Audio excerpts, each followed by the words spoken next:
Assalamualaikum. Okay, for today, let me introduce myself first. My name is FARIS and today I will be presenting my proofreading and editing individual presentation assessment. So, without further ado, let's begin. First, the introduction. So, this document that I analyzed is an academic research paper on digital competency and employee agility in Malaysian public university. So the title of the academic research paper is Unlocking Employee Agility Through Digital Competency and Empowerment. So the paper focuses on the relationship between digital competency, employee agility, and employee empowerment amongst administrators in Malaysian public universities. So this document consists of 22 pages, including the abstract, introduction, literature review, and all such things. And as a student proofreader, my task was to identify and correct errors that could affect the quality, clarity, and the professionalism on the paper. Next, we move on to the objective. So, there are 4 in total of objective. So, the first one is to identify and categorize errors in an academic research paper across 3 dimensions: language, content, and context.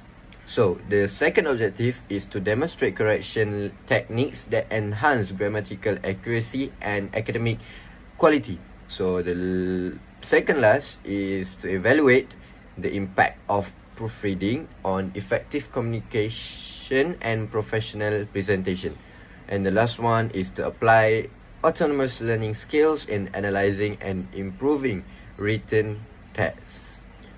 So now let's move on to the errors in the report. So this is basically the errors in the report. So this is the first page, the abstract, and in the introduction, all of the errors that I could find in the paragraph. Now this is also the error in the report. So this is the error. Now, after reviewing the paper carefully, I classified the errors into 3 categories: the language errors, the context errors, and the content errors. So in total, I found 20 language errors, 2 context errors, and 2 content errors.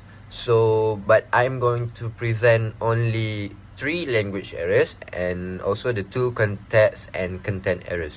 So among these categories, language errors appeared most frequently, which shows that even published academic writing can still contain grammatical and stylistic issues that need attention.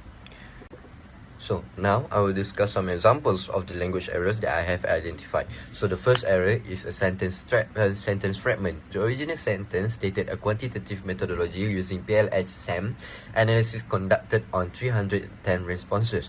This sentence is incomplete because it lacks the main verb. Therefore, I corrected it to a quantitative methodology using PLS-SAM analysis was conducted on 310 responses.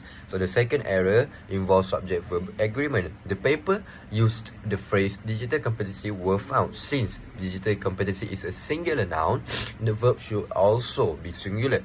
Therefore, I changed it to digital competency was found. So last but not least, the third language is related to word choice and adjective order. So the phrase positive significant relationship sounds unnatural in English. So the correct version is significant positive relationship. So following the standard adjective order helps academic writing sounds more formal and natural to the readers. Next, I will explain the context errors. So the first context error involves formatting consistency. So I noticed inconsistencies in citation formatting and spacing. Although these issues may seem minor, but academic writing requires consistent formatting throughout the document. So inconsistent citations can reduce professionalism and make the paper appear less polished. So the second context error relates to structure and layout. So in the literature review section, the component namely information and data literacy was explained in detail, while other components received little or no discussion. So to improve balance, I suggest organizing the section into separate subsections covering all 5 digital competency areas. So this creates a more complete and a systematic presentation of the framework. Moving on to the content errors. The first content error concerns of the title of the study.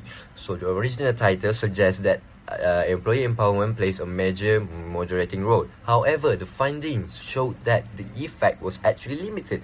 To better reflect the results, I think I suggested that we revise the title to Unlocking Employee Agility Through Digital Competency and the limited moderating role of employee empowerment. So this makes the title more accurate and aligns with the study's findings. So the second content errors involve structural consistency. The numbering system and hierarchy of sections were not fully aligned. So to improve the readability, I propose a clearer structure with properly numbered subsections under the digital competency section. So this is basically the same as the contents error. So that's all for the content error. So this is all the reference that I took. So yeah, and that's all from me. Thank you.